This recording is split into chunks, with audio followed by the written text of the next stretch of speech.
Hello everybody, so today we are going to do the additional topics from political science. बस आज हम लोग world book का करेंगे, नेक्स्ट वीडियो में मैं इंडिया बुक का करवाऊंगी, राइट? So let's start. सबसे पहला चैप्टर हमारा आता है end of bipolarity, and by the way ये CUET में भी आएगा, सो लाइक ये should be prepared for it. So सबसे पहला चैप्टर हमारा आ रहा है द एंड ऑफ बायपोलैरिटी, ठीक है। सो एंड ऑफ बायपोलैरिटी से हमें क्या क्या करना है, we just need to do Arab Spring, ठीक है। अरब स्प्रिंग के बारे में हमें थोड़ा बहुत जानने का है। देखो, जो 21st सेंचुरी थी उसने विटनेस करा था बहुत सारे न्यू डेवलपमेंट्स का डेमोक्रेसी में, डेमोक्रेटाइजेशन में, वेस्टर्न एशियन कंट्रीज़ में, ठीक है। वैसा ही कुछ था इवेंट जिसका नाम था अरब स्प्रिंग, जो कि 2009 में स्टार्ट हुआ। सो 2009 यहाँ पे बन गया। Located in Tunisia, Arab spring. अब देखो ट्यूनीशिया अरब स्प्रिंग हुआ कहाँ पे? ट्यूनीशिया में हुआ, 2009 में हुआ। अरब स्प्रिंग जो है उसके जड़ निकलना चालू है, जहाँ पे स्ट्रगल हुआ अगेंस्ट करप्शन, अनएम्प्लॉयमेंट, पॉवर्टी, ठीक है। ये अरब स्प्रिंग था क्या? It was a struggle against corruption, unemployment and poverty. और धीरे ही धीरे ये पॉलिटिकल मूवमेंट में तब्दील हो गया, क्योंकि पीपल जो थे उन्होंने कंसीडर करा कि एग्जिस्टिंग प्रॉब्लम जो है वो किस चीज़ का आउटकम है, एक ऑटोक्रेटिक डिक्टेटरशिप का। तो ये भी अगेन पूछा जा सकता है। डिमांड उठने लगी डेमोक्रेसी की और ट्यूनीशिया में, और ये पूरे ही मुस्लिम डोमिनेटेड अरब यानी कि वेस्ट एशिया में फैल गई थी। एक बंदा था, उसका नाम था होस्नी मुबारक। वो पावर में था इजिप्ट में 1979 से, ठीक है। Power in Egypt since 1979। वो also collapse as a result of massive democratic protest, ठीक है। सो वैसे आपको एग्जांपल दे रहे हैं, अरब स्प्रिंग से हटकर एक एग्जांपल दे रहे हैं कि इजिप्ट में एक था अथॉरिटेटिव पर्सन होस्नी मुबारक, वो उसका भी कोलैप्स हो गया इजिप्ट में, जो 1979 से चलता आ रहा था वो कोलैप्स हो गया जैसे ही डेमोक्रेसी की लहर दौड़ी। इन एडिशन ये जो अरब स्प्रिंग का जो चालू हुआ चलन, वो येमेन, बहरीन, लिबिया और सीरिया को काफ़ी हद तक इफ़ेक्ट किया, यानी वहाँ पे भी सिमिलर पीपल जो थे वो डेमोक्रेसी के लिए क्या करने लग गए, अवेक हो गए एंड प्रोटेस्ट करने लगे, ठीक है। सो यहाँ से जितने पॉसिबल क्वेश्चंस थे मैंने सारे बता दिए। नंबर 1, अरब स्प्रिंग कब स्टार्ट हुआ? 2009 में। कहाँ पे हुआ? तुनीशिया में हुआ। क्या है अरब स्प्रिंग? अरब स्प्रिंग एक टाइप का स्ट्रगल है जो कि लोग करते हैं करप्शन, अनएम्प्लॉयमेंट, पॉवर्टी को हटाने के लिए, ऑटोक्रेटिक डिक्टेटरशिप को हटाने के लिए, ठीक है। डिमांड करते हैं ये डेमोक्रेसी की, ठीक है। ये चीज़ है बेसिकली, वेस्ट एशिया को ये टारगेट करता है, ठीक है।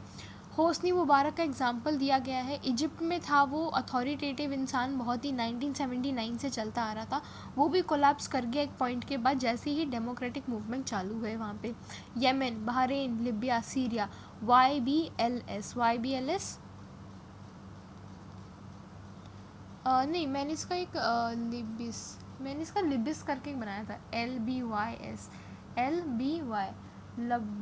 लबिस करके I did something, so you can also do it. मैं तो लबिस करके याद रखा था, ल से यही लिबिया, ब से बहरीन, व से वाई से येमेन, एन एस से सीरिया, लबिस, ठीक है।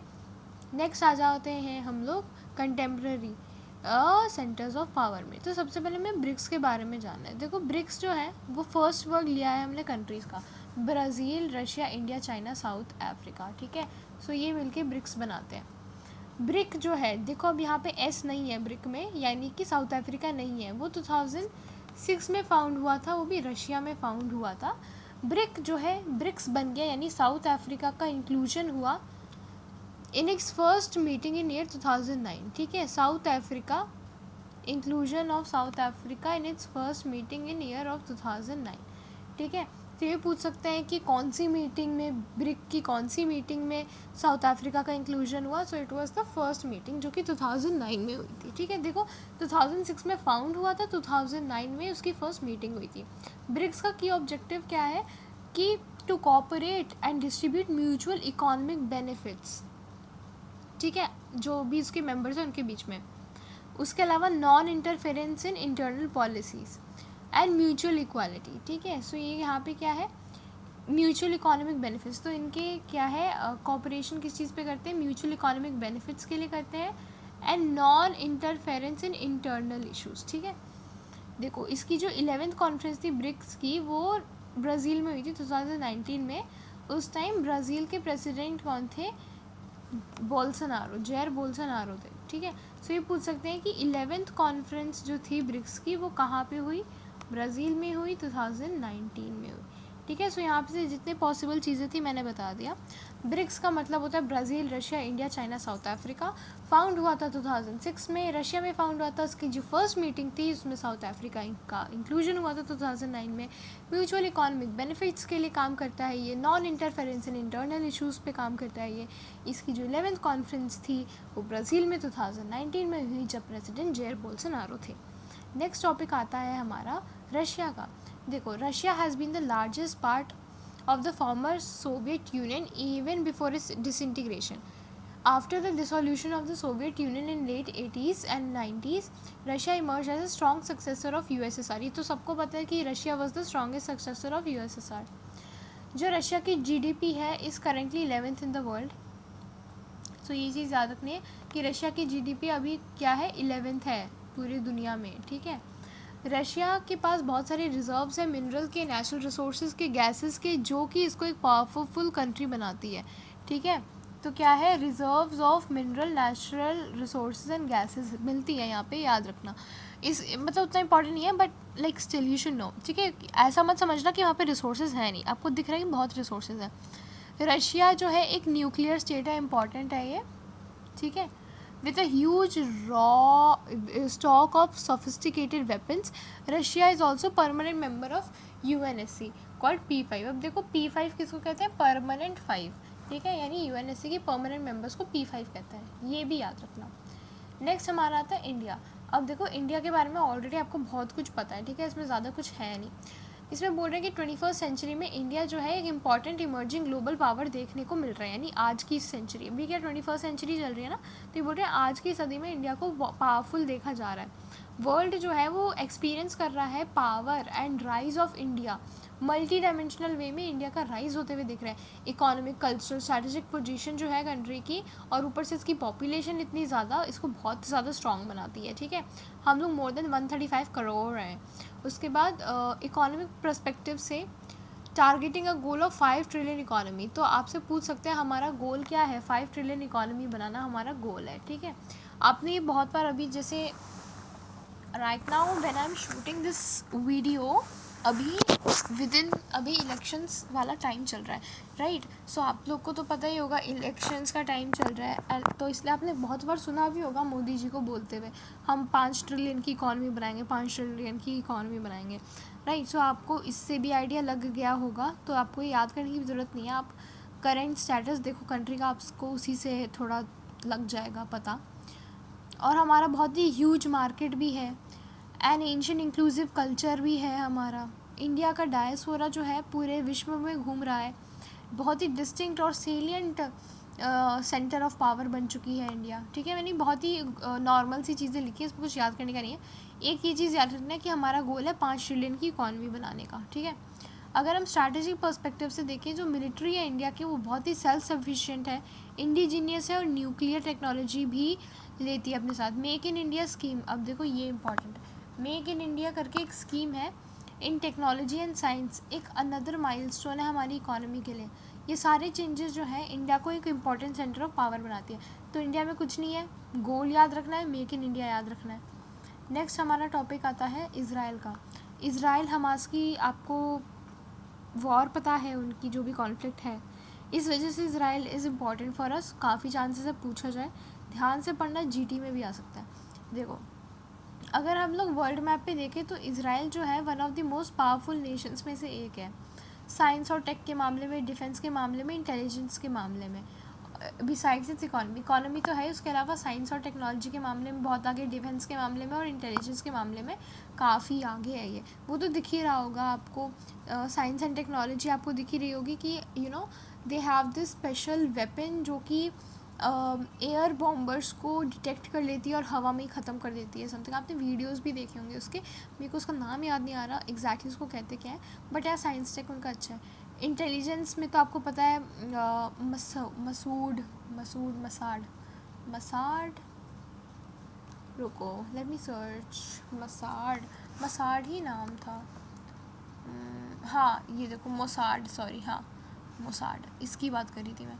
मोसाड ये क्या है, एक इंटेलिजेंस ऑर्गेनाइजेशन है इजरायली, ठीक है। सो इससे आपको ये पता चल रहा है कि वहाँ का इंटेलिजेंस भी है। मोसाड बहुत पावरफुल है, मतलब आपको you should search on it, अगर नहीं पता तो वीडियोस देखो उसकी, पढ़ो थोड़ा, पढ़ते नहीं हो तो मतलब वीडियोस देखो उसकी, you will get to know कि कितना पावरफुल, और मतलब क्या एकदम ऐसा लगेगा कि भाई क्या थ्रिलर स्टोरी है मोसाड की। मतलब इसने ऐसे ऐसे काम कर रखे हैं ना, very appreciable and like very quite intelligent of them.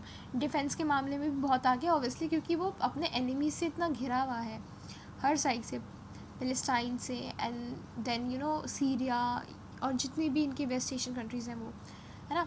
उसके बाद देखो ये middle of the burning politics में, जैसा भी मैंने आपको बताया, इज़राइल जो है न्यू हाइट्स पे पहुंच रहा है, ग्लोबल स्टैंडिंग बढ़ गई है इसकी काफ़ी, और बहुत ही इनडोमिनेटेबल क्या है ये, डिफेंस प्रोवेस दिखाता है, टेक्नोलॉजिकल इनोवेशन में बहुत आगे, एग्रीकल्चरल डेवलपमेंट में बहुत आगे, इंडस्ट्रियलाइजेशन में बहुत आगे। बहुत सारी एडवर्सिटीज़ भी फेस करनी पड़ रही है इसको, और ये क्या है आपको ये चीज़ याद रखना है, विच ज्यूइश ज़ायनिस्ट नेशन है ये, ठीक है। उसके बाद इसराइल जो है कंटेम्प्रेरी पॉलिटिक्स में in general and Arab dominated West, हाँ मतलब कंक्लूडिंग लाइन है ये। नेक्स्ट हम आ जाते हैं अपने इंटरनेशनल। अब देखो इसमें इसराइल में तुम्हें बस इतना कुछ याद नहीं रखना, ज्यूइश ज़ायनिस्ट नेशन है, इतना याद रखना है आपको। साइंस, टेक्नोलॉजी, डिफेंस और इंटेलिजेंस के मामले में बहुत आगे है। अब देखो नेक्स्ट आ जाते हैं हम इंटरनेशनल ऑर्गेनाइजेशन पे। यूनेस्को का फुल फॉर्म क्या होता है, United Nation Educational Scientific Cultural Organisation. ये 4 नवंबर 1946 को हुआ था। देखो 1946 सब याद करके जाएंगे, 4 नवंबर 1946 पूरा याद रखना, ठीक है। CUET में you have to do each and everything, so like ढंग से कर लो, बेसिकली ऐसा याद करो कि भाई तुम्हें याद रहे CUET तक। 4 नवंबर 1946 को यूनेस्को फाउंड किया गया था। इसके हेडक्वार्टर जो है वो पेरिस में है यानी कि फ्रांस में है। इसका मेन ऑब्जेक्टिव क्या है, प्रमोट करना है एजुकेशन, साइंस, सोसाइटी, एंथ्रोपोलॉजी है, तो उसका नाम पढ़ के ही समझ में आ रहा है। पास्ट सेवरल ईयर्स में इसने काफ़ी सारे स्पेशल वर्क करे हैं, यूनेस्को ने प्रमोट किया है लिटरेसी को, टेक्निकल एंड एजुकेशन ट्रेनिंग को, independent media sector all across इस मेंबर नेशन। तो इसमें बस 2 चीज़ें याद रखनी है, हेडक्वार्टर कहाँ पे है, पेरिस में। कब फाउंड हुआ, 4 नवंबर 1946, ठीक है। यूनेस्को की बात कर रहे हैं। अब आ जाते हैं हम यूनिसेफ पे। यूनिसेफ क्या है, इंटरनेशनल चिल्ड्रंस इमरजेंसी फंड, ठीक है। United nation international children emergency fund, ये भी अगेन 1946 में स्टैब्लिश हुआ था, जस्ट लाइक यूनेस्को, ठीक है। ये क्या करता है, ये कलेक्ट करता है इमरजेंसी फंड्स चिल्ड्रन के लिए जिनको नीड है उन पैसों की,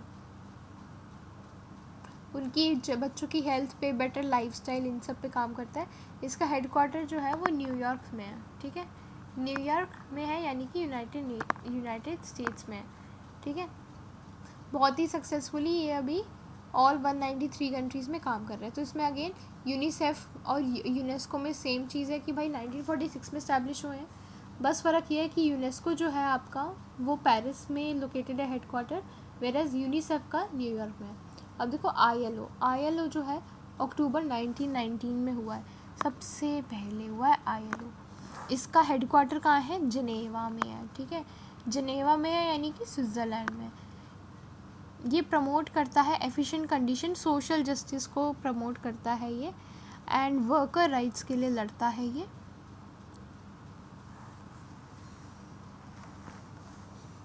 अगेन इसमें यही 2 चीज़ें याद रखनी है, अक्टूबर 1919 में फॉर्म हुआ है ये, और जिनेवा स्विट्ज़रलैंड में। Let's come to security in the contemporary world, ठीक है। 5th चैप्टर था आपका ये सिक्योरिटी वाला। अब इसमें हमें टेररिज्म के बारे में थोड़ा इन डिटेल जानना है, and this is the last topic also, ठीक है। टेररिज्म क्या होता है, टेररिज्म का मतलब होता है systematic use of brutal violence that create atmosphere in fear in the society. तो ये इसकी डेफिनेशन है, यहाँ से एक फुल फ्लेजेड क्वेश्चन बन के आता है। It is used for many purposes, very prominently in political and religious purposes. There could be three broad meaning of terrorism. A systematic use of terror using violent, especially as a means of coercion. coercion करके, ठीक है, इसका keyword coercion है. Violent acts which are intended to create fear for their ideological, political or religious goal. Deliberately targeted और disregard the safety of non combatants. देखो ये क्या है, रुको इसको छोड़ दो. ये सिविलियंस को टारगेट करता है, कोअर्जन करता है. कोअर्जन आपको पता है, act of unlawful violence. Unlawful violence, ये तीन इसके कीवर्ड्स हैं, ठीक है. बहुत ही सिंपल भाषा में लिखा है तीनों ही, आपको बस इसके कीवर्ड्स याद रखने हैं कि coercion, it's a means of coercion. Civilians पे टारगेटेड रहता है, सिविलियन यानी आम आदमी. अनलॉफुल वायलेंस होता है, वॉर होता है. There is no single nation in the world that does not suffer from terrorism. कोई ऐसा जगत में, दुनिया, इस पूरे जगत में एक कंट्री ऐसा नहीं है जहाँ पे टेररिज्म से सफ़र नहीं किया जाता. ऑल्दो जो कुछ कंट्री है उन्होंने ट्राई करा है डिवाइड करने का टेररिज्म को गुड और बैड टेररिज्म में. India have denied this distinction. तो ये बहुत ही इंपॉर्टेंट क्वेश्चन है, स्टार लगा लो यहाँ पे. इधर क्वेश्चन ऐसे आता है कि जो कुछ कंट्रीज़ हैं वो टेररिज्म को गुड और बैड टेररिज्म में डिवाइड करके रखती है. इंडिया का इस पर क्या कहना है? तो इंडिया जो है कोई गुड टेररिज्म बैड टेररिज्म में नहीं मानता. टेररिज्म हमारे लिए टेररिज्म होता है. इंडिया के जो करेंट पीएम है नरेंद्र मोदी, उन्होंने क्लैरिफाई करा कि टेररिज्म जो है वो गुड या बैड में डिवाइड नहीं किया जा सकता. ये ग्लोबल प्रॉब्लम है और इसको कलेक्टिवली कॉम्बैट करना चाहिए. अब देखो इसके बाद जो हमारी इंडिया बुक से हमारे टॉपिक स्टार्ट होने वाले हैं, तो वो हम अगली वीडियो में करेंगे, right. So thank you for watching.